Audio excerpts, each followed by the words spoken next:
পররাষ্ট্র মন্ত্রণালয়ের দেওয়া বক্তব্য অনুযায়ী বিষয়টির প্রধান বিষয়সমূহ সংক্ষেপে নিচে তুলে ধরা হলো। ফোনালাপে সুনির্দিষ্ট তথ্য নেই। রাষ্ট্রপতি মো.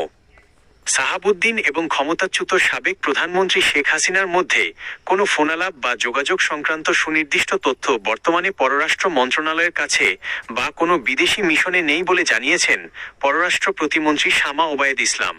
প্রমাণ পেলে তদন্ত। তিনি স্পষ্ট করেছেন যে ফোনালাপ বা যোগাযোগের এ ধরনের কোনো তথ্য প্রমাণ বা ঘটনা সত্যিই ঘটে থাকলে পররাষ্ট্র মন্ত্রণালয় ও সরকার তা খতিয়ে দেখবে এবং প্রয়োজনীয় তদন্ত করবে।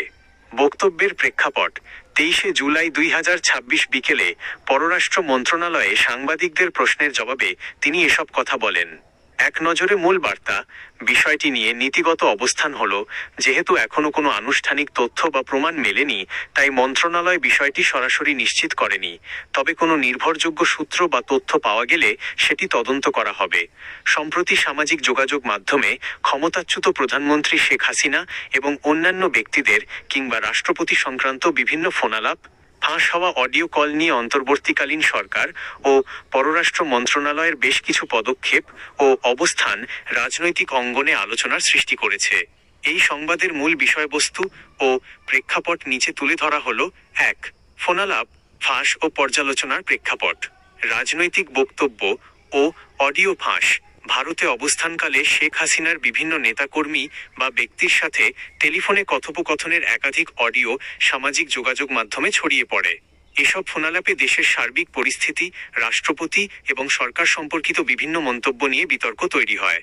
কূটনৈতিক উদ্বেগ: পররাষ্ট্র মন্ত্রণালয় খতিয়ে দেখছে যে অন্য একটি দেশে অবস্থান করে এই ধরনের রাজনৈতিক যোগাযোগ বা বক্তব্য বাংলাদেশ ভারত দ্বিপক্ষীয় সম্পর্ক এবং দেশের অভ্যন্তরীণ স্থিতিশীলতায় কোনো প্রভাব ফেলছে কিনা। 2.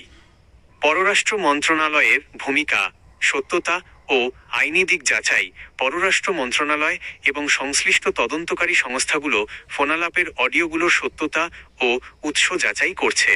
কূটনৈতিক বার্তা: অন্তর্বর্তীকালীন সরকার এবং পররাষ্ট্র মন্ত্রণালয়ের পক্ষ থেকে বিষয়টি পর্যবেক্ষণ করা হচ্ছে, যাতে অন্য দেশের ভূখণ্ড ব্যবহার করে বাংলাদেশের অভ্যন্তরীণ রাজনীতিতে কোনো বিশৃঙ্খলা সৃষ্টির চেষ্টা না করা হয়।